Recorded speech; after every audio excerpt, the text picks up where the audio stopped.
وعدوں کی ہانڈی میں دلاسے کی ڈوئی بائے وسعت اللہ خان۔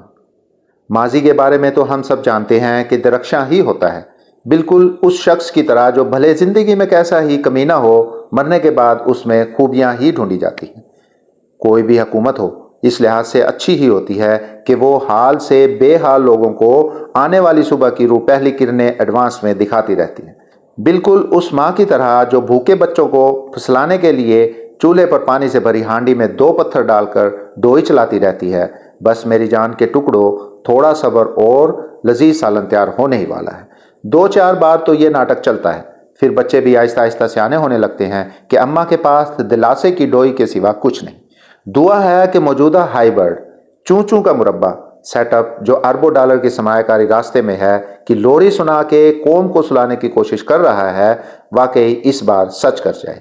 IMF کے ریکارڈ میں بھی ہماری گواہی آدھی ہے، یعنی زبانی کچھ نہیں مانا جائے گا۔ جو وعدہ کرنا ہے لکھ کے اور اپنے متمول دوست ممالک سے ضمانتی تصدیق کرا کے ہمارے پاس جمع کرو۔ شاید چینی بھی اب ہمارے عملداروں کے بیانات نہیں پڑھتے، تب ہی تو سی پیک سے ان کا دل بھی اوبتا جا رہا ہے۔ ان کے ابتدائی گرم جوشی رجائیت کے پائیدان سے اترتی خسمہ نو کھاؤ کی دہلیز تک آن پہنچی ہے۔ اوروں اور غیروں کو کیا روئیں، خود ہمارے بچوں نے بھی اخبار پڑھنا اور ٹی وی دیکھنا چھوڑ دیا ہے۔ انہیں خبر ہی نہیں کہ ہمارے بادشاہ گر قوم کے مستقبل کی روغنی ہانڈی میں اعلیٰ معیار کے وعدے اور تازہ قسمیں ڈال کر کیسے جان فشانی سے چمچ گھما رہے ہیں۔ ثبوت اس کا یہ ہے کہ پچھلے برس لگ بھگ 8 لاکھ پڑھے لکھے، غیر پڑھے لکھے، اہل، نااہل، ہنرمند، غیر ہنرمند نوجوانوں نے قانونی طور پر پاکستان چھوڑ دیا۔ غیر قانونی راستے سے کتنے بچے فرار ہو رہے ہیں، اس کا پتہ تب لگتا ہے جب بحیرہ روم میں کوئی کشتی ڈوبتی ہے۔ سمندر پار پاکستانیوں سے متعلق سینٹ کی قائمہ کمیٹی کے اجلاس میں سینیٹر رانا محمود الحسن نے بتایا کہ پاکستان میں اس وقت 50,000 ڈگری یافتہ انجینئر کام کی تلاش میں جوتیاں چٹکا رہے ہیں۔ سمندر پار پاکستانیوں کی وزارت کے سیکرٹری ذوالفقار حیدر نے کمیٹی کے روبرو بتایا کہ اس وقت بیرون ملک جو بھکاری پکڑے جا رہے ہیں ان میں سے 90% پاکستانی ہیں۔ ان میں وہ جیب کترے بھی شامل ہیں جو حج، عمرے، زیارت کا ویزا حاصل کرنے میں کامیاب ہو کر سعودی عرب، ایران اور عراق پہنچ کر ملک کا نام روشن کرتے ہیں۔ 2 روز پہلے ہی ملتان ایئرپورٹ پر FIA نے عمرے کے ویزے پر جانے والے ایک ٹولے کو آف لوڈ کیا جس میں 11 خواتین، 4 مرد اور 1 بچہ شامل ہے۔ انہوں نے FIA کو بتایا کہ ٹریول ایجنٹ نے اس شرط پر عمرے کا ویزا لگوایا کہ کمائی آدھی آدھی۔ خلیجی ریاستوں میں ہمارے کارکن انڈیا اور نیپال کے کارکنوں کے مقابلے میں کم پیسوں پر بھی کام کرنے پر بخوشی آمادہ ہے، پھر بھی پاکستانی کارکنوں پر غیر ملکی آجر اعتماد نہیں کرتے اور انڈین اور بنگلہ دیشی افرادی قوت کو ترجیح دیتے ہیں۔